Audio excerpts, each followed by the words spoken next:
حضرت شیخ الاسلام غوث باولک زکریا ملتانی رحمۃ اللہ تعالی علیہ اللہ تعالیٰ کی ان مقرب بندوں میں سے ہیں، اللہ تعالیٰ کی بارگاہ میں جن کا یہ مقام ہے، رب تعالیٰ کی بارگاہ میں جو التجا کرتے ہیں، دعا کرتے ہیں، اللہ اس کو پورا فرماتا ہے۔ شیخ الاسلام حضرت غوث باؤدین زکریا رحمۃ اللہ تعالی علیہ، آپ کی کرامات میں سے ایک کرامت یہ ہے، آپ کے ایک مرید تھے، بہت بڑے تاجر، تجارت کی غرض سے یمن شہر میں پہنچے۔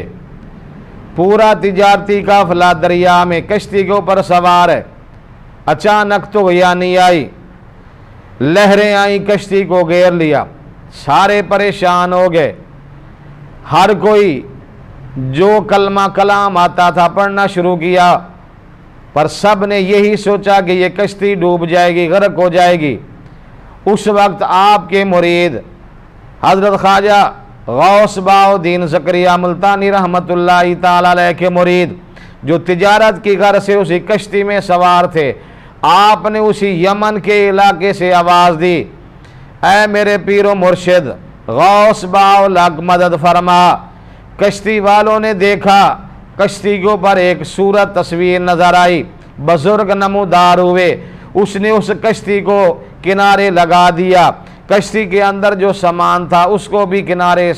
بمِ حفاظت لگا دیا، بزرگ بعد میں غائب ہو گئے۔ کشتی والوں نے جب دیکھا، آپ کے مرید نے بتایا کہ یہ میرے شیخ ہیں جو ملتان میں غوث باؤدین زکریا ملتانی رحمۃ اللہ تعالی علیہ جو ہماری مدد کے لیے یہاں پہنچے ہیں۔ جب کشتی کنارے لگی، آپ کے مرید نے اس تجارت کے سامان میں سے بطور نذرانہ کچھ بھیجا ایک مرید کے ہاتھ، باقی بھی کشتی والوں نے کہا یہ ہمارا بھی نذرانہ آپ لے کے جائیں۔ جب وہ شخص سفر کرتے کرتے لوگوں سے پوچھتے پوچھتے جب ملتان کی سرزمین پہ پہنچا، لوگوں سے پوچھا میں نے غوث باؤدین زکریا ملتانی رحمۃ اللہ تعالی علیہ سے ملنا ہے، لوگوں نے بتایا یہ اس کا آستانہ ہے۔ جب وہاں پہ پہنچا، وہ خود شخص فرماتا ہے کہ جب میں کشتی کے اندر تھا، جو بزرگ وہاں میں نے دیکھے تھے وہ ملتان کی سرزمین کے اوپر وہی ہستی مجھے دوبارہ نظر آئی ہے۔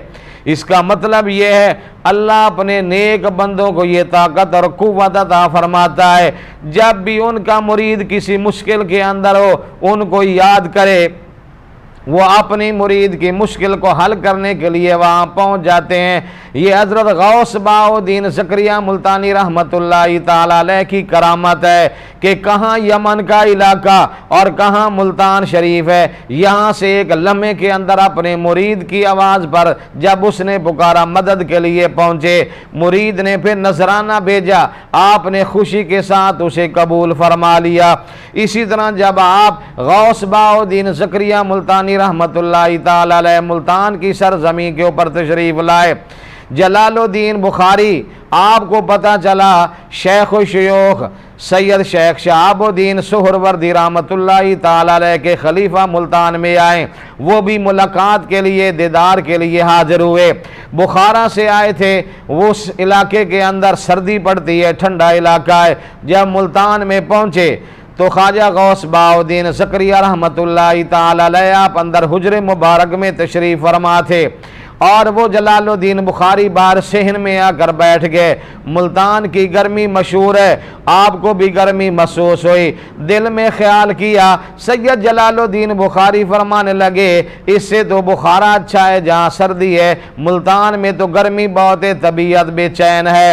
اتنی بات کہی، حجرے کے اندر حضرت غوث باؤدین زکریا رحمۃ اللہ تعالی علیہ تشریف فرما تھے۔ اللہ کا ولی سمجھ گیا کہ آنے والے کو یہ تکلیف ہو رہی ہے، آپ نے خادم کو حکم دیا، فرمایا یہ صفیں کٹھی کرو۔ جب سب نے صفیں کٹھی کر لی، آخری سب کو جب لپیٹا، اللہ تعالیٰ نے بادلوں کو بھیج دیا، اسی وقت بادل برسنے شروع ہو گئے، اور خالی بارش ہی نہیں ہے، مرغی کے انڈے کے برابر آسمان سے برف گرنا بھی شروع ہو گئی ہے۔ اور آپ کی یہ کرامت ہے، اس وقت بارش صرف آپ کے اسی آستانے کے اوپر ہوئی ہے، کسی اور جگہ پر بارش نہیں ہوئی ہے۔ جب